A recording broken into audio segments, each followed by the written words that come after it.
എനിക്ക് Samsung Galaxy watch അൾട്രയുടെ mic test ചെയ്യണമായിരുന്നു. എനിക്ക് ഇതിന്റെ മൈക്ക് എങ്ങനെ പെർഫോം ചെയ്യുന്നു എന്ന് നോക്കണമായിരുന്നു. അത് കാരണം ഞാൻ ഈ വീഡിയോ ഉണ്ടാക്കുക.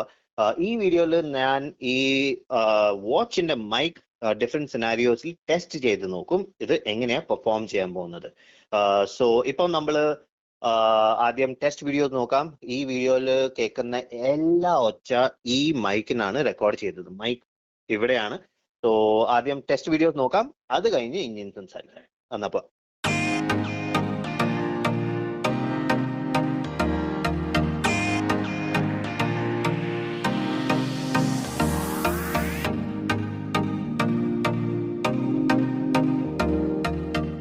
ഇതാണ് നിങ്ങൾക്ക് സൗണ്ട് കിട്ടാൻ പോകുന്നത്. എത്രയുണ്ട്, ബാക്ക്ഗ്രൗണ്ട് സൗണ്ട് എത്രയുണ്ട്. ഹോപ്പ്ഫുള്ളി നിങ്ങൾക്ക് എന്റെ ഒച്ചത്തിലേക്ക് കേൾക്കാൻ പറ്റുന്നു. പിന്നെ ബാക്ക്ഗ്രൗണ്ട് എന്നാൽ ഇതാണ് നിങ്ങൾക്ക് സൗണ്ട് കിട്ടാൻ പോകുന്നത്. നിങ്ങൾ ട്രാഫിക്കിന്റെ അടുത്താണെങ്കിൽ, ഇപ്പം ഞാൻ ഫീനിക്സ് മോളിന്റെ വെളിയിൽ നിൽക്കുവാണ്. ഇവിടെ ഒത്തിരി ട്രാഫിക് ഉണ്ട്.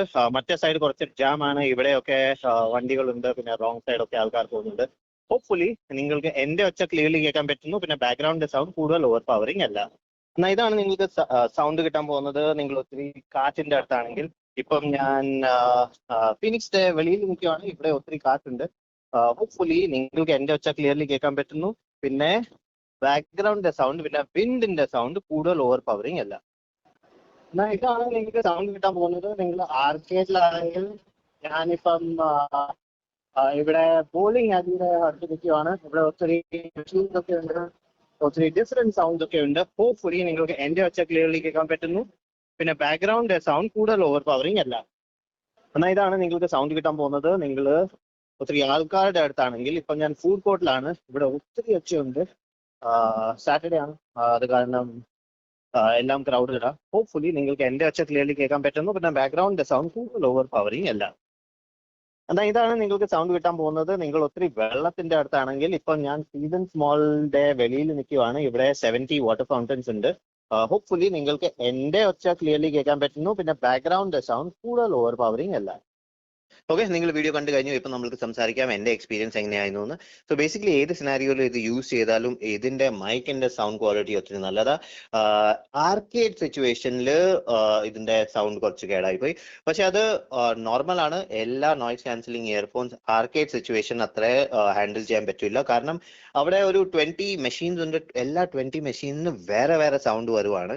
സോ അത്ര സൗണ്ടിനെ ക്യാൻസൽ ചെയ്യാൻ നോയ്സ് ക്യാൻസലിംഗ് ഇയർഫോൺസ് ഒക്കെ അത് ചെയ്യാൻ പറ്റില്ല. സോ ബാക്കി എല്ലാ സിനാരിയോയിലും നിങ്ങൾക്ക് എന്റെ ബാക്ക്ഗ്രൗണ്ടിന്റെ സൗണ്ട് അത്ര കേൾക്കാനേ പറ്റിയില്ല. സോ പിന്നെ വിൻ സിനാരിയോയിലും ഇതിൽ കുറച്ചൊക്കെ വിൻഡിന്റെ സൗണ്ട് വന്നു, ബാക്കി സൗണ്ട് നല്ലതായിരുന്നു. സോ വിൻ ക്യാൻസലേഷനും ഇതിന്റെ നല്ലതായിരുന്നു. So all in all mic ഇതിന്റെ എനിക്ക് ഇഷ്ടപ്പെട്ടു.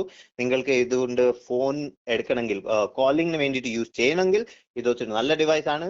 മറ്റേ ആൾക്ക് ഫോൺ ചെയ്യുന്ന മറ്റേ ആൾക്ക് നിങ്ങളുടെ ഒച്ച നല്ലപോലെ കേൾക്കാൻ പറ്റും. പിന്നെ ബാക്ക്ഗ്രൗണ്ട് സൗണ്ട് കൂടുതൽ വരില്ല. പ്ലസ് ഇത് അൾട്രാ സീരീസ് വാച്ച് ആണ്. അത് കാരണം ഇതിന്റെ സ്പീക്കറും വലുതാണ്. അത് കാരണം നിങ്ങൾക്ക് അവിടുത്തെ ഒച്ചയും നല്ലപോലെ കേൾക്കാൻ പറ്റും. സോ ഓൾ ഇൻ ഓൾ നല്ല വാച്ച് ഫോൺ കോളിന് വേണ്ടിയിട്ട്. എന്നത്രേ ഉള്ളൂ. ഈ വീഡിയോന് വേണ്ടിയിട്ട്. വീഡിയോ ഇഷ്ടപ്പെട്ടെങ്കിൽ ലൈക്ക് ചെയ്യുക, ഷെയർ ചെയ്യുക, കമന്റ് ചെയ്യുക. ഞാൻ പിന്നെ കാണാൻ വരെ ഒരു പുതിയ വീഡിയോ ആയിട്ട്. Bye bye.